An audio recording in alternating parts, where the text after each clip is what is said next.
Hi there, it's Chris Hamilton here with Argentis Group, and today I'm reviewing a presentation called Needles in the Haystack, which is a new approach to prospecting for oil and gas in the Western Canadian Basin. And as part of the agenda, I'm going to go over 4 opportunities that Argentis Group typically will uncover. I'm going to show some real-world examples. I am also going to show what they call offset overview, and I'm going to take a look at abandoned and suspended wells in an overview on that, and I'm going to talk about show some real-world data and the applicability here. So opportunity number 1 is what they call offset wells. Offset wells are typically the 8 adjoining sections or quarter sections that surround a piece of land, and what we do is we take a look at anything that is undrilled on a quarter section basis or a section basis, but typically on a quarter section basis because we're looking for oil, and run an analysis against any kind of production that's going on around it. That's run on a geographical basis as well. It could be done on a kilometer or a mile basis, but we typically do it on a quarter section basis. And what we do is we show zones, we show a time frame of when production's been going, and we also show the number of wells with information beside it. We'll show information on oil and gas and also condensates as well.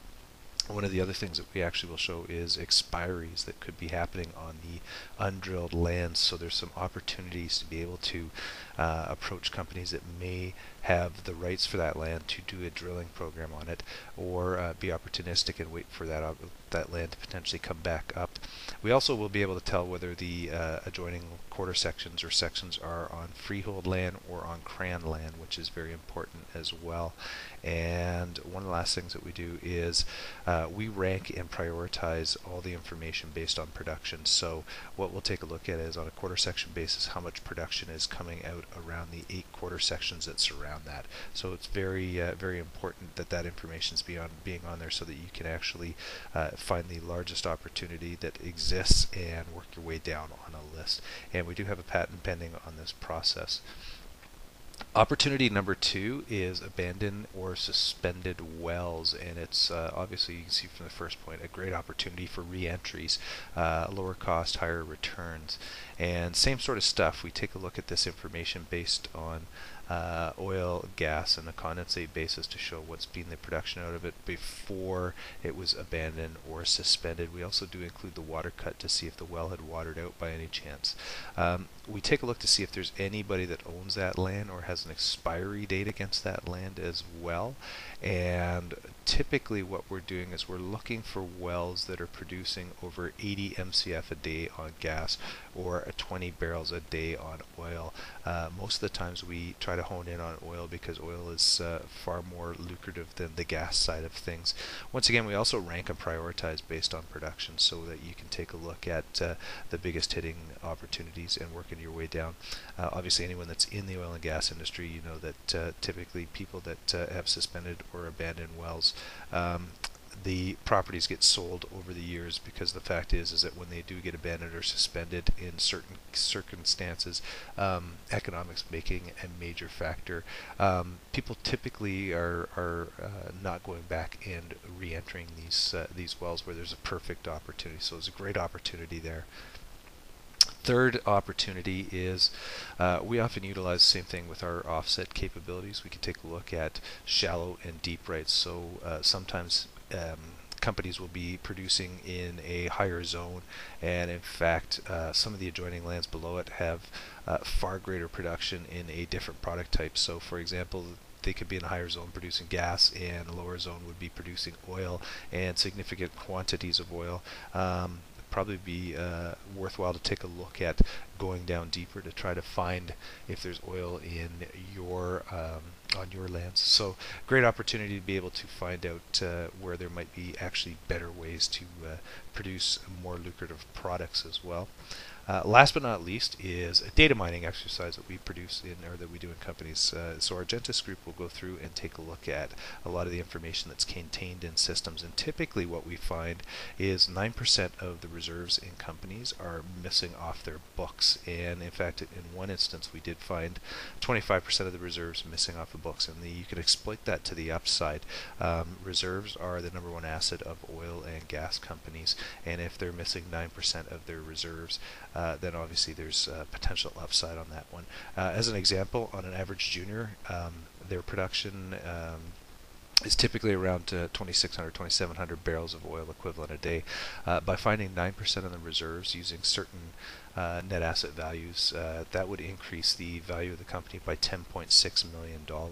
Also reduce about $14.1 million in find and develop costs, and also reduce the DD&A cost by over $2.23 a barrel of oil right across the corporation, which is significant impact on the overall economics of a company.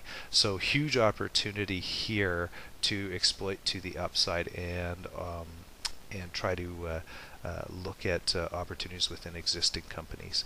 So here's an example. This is West of 4, Township 35 through 50, Range 1 through 15, and we just did from 0 from obviously the top to 1,000 meters down. On the offset well side, we found about 2,400 ideal undrilled quarter sections, where the adjoining wells, the adjoining lands had production at about 3,600 BOE in gas and 6,200 BOE in oil. And the average production of these wells, once again, where we were looking, was 20 barrels a day and greater. So what would happen is your land with certain wells around it, you may have a reserve that sits on your lands, and these other lands are around it are draining it. Good opportunity to just take a look to see if there's potential opportunity there, or to buy out some land where there could be something like that. On the abandoned and suspended side, we found 618 wells in that area, with an awful lot of oil production that was based against them, and almost 30,000 MCF a day on gas. The average production of these wells that were suspended on the last day of production was 38 barrels a day, and typically what we do is we would go back to about 2 or 3 years prior to or the last 24 months prior to it being shut in to see what the daily BOED rate is. In this case too, there was way more examples if you went deeper, and we felt that there was probably closer to 7,000 potential drilling locations in that area that you could take a look at.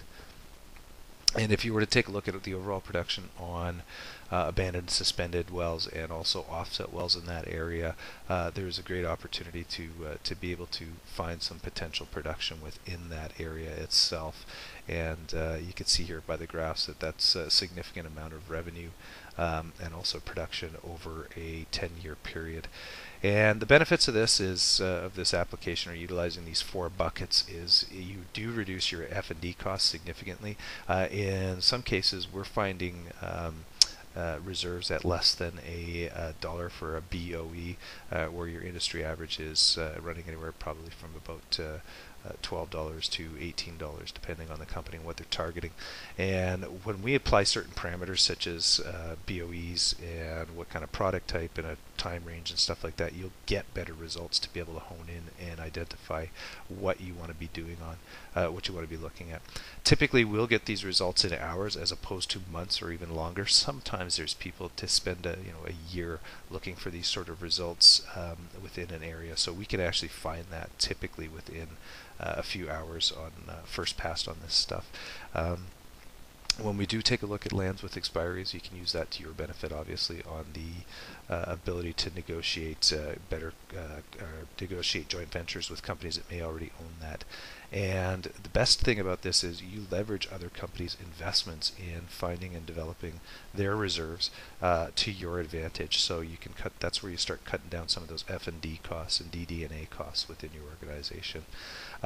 This one you can't see too well, but basically what it shows is just a sample report on the offset side, where we take a look at what kind of production was going on, where the companies were, and kind of the well counts and everything else that's associated with it, so you could make some decisions here. And then last but not least, we've got some abandoned and suspended overviews for the area. So we will show what kind of what the gas was on the last daily basis and what the oil was on the last daily basis against these, and what the water cut was. So these sort of things will actually allow you to hone in on what you want to actually take a look at. So hopefully that information was useful. If you want to reach me, I can be reached at chris@argentis-group.com, and that's ARGENTIS-group, GROUP.com, or feel free to reach out to me at 403-630-1243. Thanks for viewing.